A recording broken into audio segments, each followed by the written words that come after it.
ఒక్క దత్తమూర్తిని ఆశ్రయిస్తే చాలు 33 కోట్ల దేవతలు ఆశ్రయించినట్లే. 90 దుర్గాది రూపేణ మహిషాది రణస్తివై. అమ్మవారు కూడా వేరే లేదు, స్వామివారే అమ్మవారు. బ్రహ్మ విష్ణు మహేశ్వరుడు స్వామివారే. కంపేరిటివ్గా మనవి చేస్తుందా వెంకటేశ్వర స్వామి చూడండి, కమలంలో నిలుచున్నాడు బ్రహ్మ, నాగాభరణాలు పెట్టుకున్నాడు శివుడు, లక్ష్మి వక్షస్థలంలో ఉంది విష్ణువు, ఆలయం మీద సింహం మార్కులు ఉన్నాయి అమ్మవారు. సరిగా యోగమూర్తి భోగమూర్తి ఆంతర్యంగా గుర్తిస్తే తెలుస్తుంది. శ్రీ దత్తాత్రేయ గురుమూర్తి అంతే. ఆయనే దుర్గా, ఆయనే మహాకాళి, మహాలక్ష్మి, మహాసరస్వతి, ఆయనే గురుస్వరూపం, ఆయనే బ్రహ్మ విష్ణు శివాత్మకం. సమస్త భక్త కోటిని అనుగ్రహించేవారు, ఆపద్బాంధవుడు. సర్వాపత్తులు పోగొట్టాలంటే పిలవగానే పరిచేవాడు. దత్తో నామ స్మరణ మనిషం కుర్వతాం సన్నిధానే గూఢాకారశ్చరతి సహసా వాంఛితుం దాతుకామః. ఒక శ్లోకంలో చెప్పారు, గూఢాకారుడై తిరుగుతూ ఉంటాడు దత్తమూర్తి. ఎక్కడున్నాడు? ఇక్కడున్నాడు. ఏ రూపంగా ఎక్కడున్నాడో నీకు అర్థం కాదు. నీకేమిటి? నవనాథులకు కూడా అర్థం కాలే, బ్రహ్మాదులకు అర్థం కాలే, సనకాదులకు అర్థం కాలే. గుర్తించిన తర్వాత అనుగ్రహం పొందారు వారు. ఎట్లా ఎక్కడుంటాడన్నారు? స్మరణ మనిషం కుర్వత, సర్వదా స్మరణ చేస్తే చాలు. నీ వెనక ఉంటాట, వీపు వెనక, ఎక్కడో ఉండడు. మనం ముందు ఉన్నాడని చూస్తాం, ముందు కనపడతాడా? వెనకే ఉంటాడు, వీపు వెనక. ఎందుకుంటాడన్నాడు? వాంఛితము దాతుకామః సహస. నువ్వు అడగ్గానే ఏదన్నా ఇవ్వాలంటే ఎక్కడో ఉంటే ఇవ్వటం ఆలస్యం అవుతుంది. నీ వెనకందే ఉంటే అడగ్గానే చేతులు ఇటు పడేయొచ్చని సహసా వాంఛితం దాతుకామః గూఢాకారశ్చరతి.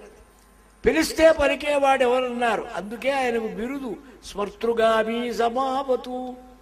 దత్తాత్రేయం మహాత్మానం వరదం భక్తవత్సలం పవన్నార్తిహరం వందే స్మర్తృగామీ సమావతు.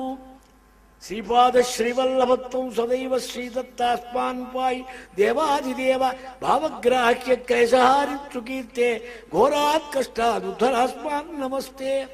ఘోర కష్టోద్ధరణ స్తోత్రం. సమస్త కోరికలు ఇవ్వాలంటే పిలిస్తే చాలు పలికే స్వామి.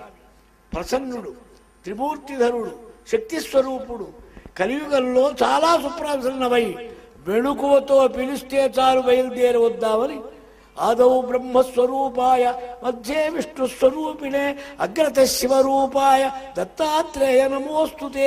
యజ్ఞకర్త్రే చ యజ్ఞాయ యజ్ఞభోక్త్రే చ ధీమతే యజ్ఞస్వరూపాయ దత్తాత్రేయ నమోస్తుతే. నారద ప్రోక్త దత్త స్తోత్రం.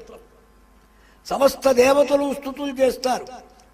అలాగే శంకర భగవత్పాదులు చాలా భాష్యాలు రాసి చాలా మహిమలు చూపించి చాలా శిష్య సంచారం చేశారు. ఒక రాత్రి స్వప్నంలో కనపడ్డారు దత్తాత్రేయులు వారు. ఇంత చేశానన్నావు, నీకు శక్తులు రాద్దే, నువ్వేం చేయగలవు? ఇదిగో నేను చెబుతున్నా, నా సహస్రనామ స్తోత్రం ఉపదేశిస్తున్నా, ఇది పారాయణ చేయి, నీకు సర్వశక్తులు వస్తాయి అన్నారు. దత్తాత్రేయుల వారు ఉపదేశించారు స్వప్నంలో శంకర భగవత్పాదులకి. అది దత్తాత్రేయ సహస్రనామ స్తోత్రం సంప్రదాయంలో ఉంది, కల్పంలో, దత్తాత్రేయ కల్పంలో. కనుక అందులో ఆ తర్వాత వచ్చింది వారికి పరకాయ ప్రవేశ శక్తి, యోగశక్తి, లేకపోతే అఖండ భూమండలాన్ని సర్వత్రా సంచరించే శక్తి 32 ఏళ్లలో ఎలా రావాలి? భాష్యాలు రాయాలా, ప్రకరణ గ్రంథాల, స్తోత్ర గ్రంథాల, సర్వగ్రంథాల మీద మీమాంసల, శారీరక మీమాంసల, బ్రహ్మసూత్రముల, తద్వ్యాఖ్యానాల, ఉపనిషద్ విచారాల, ఇవన్నీ చేయటమే కాక శిష్యులకు బాణం చెప్పడం కాక వీటిని బోధించడం కాక జగత్తుల్లో స్థాపించి ధర్మస్థాపన. శ్రీ దత్తాత్రేయ అనుగ్రహం మీకు బాగా కావాలంటే దీనికి దృష్టాంతం శంకర భగవత్పాదులు అవతార సమాప్తిలో దత్తాత్రేయ గుహలోకే వెళ్ళారు. కేదారఖండంలో చక్కగా చూడండి, మాధవీయ శంకర విజయమే ప్రమాణం, మనకి ఇంకోటి కాదు.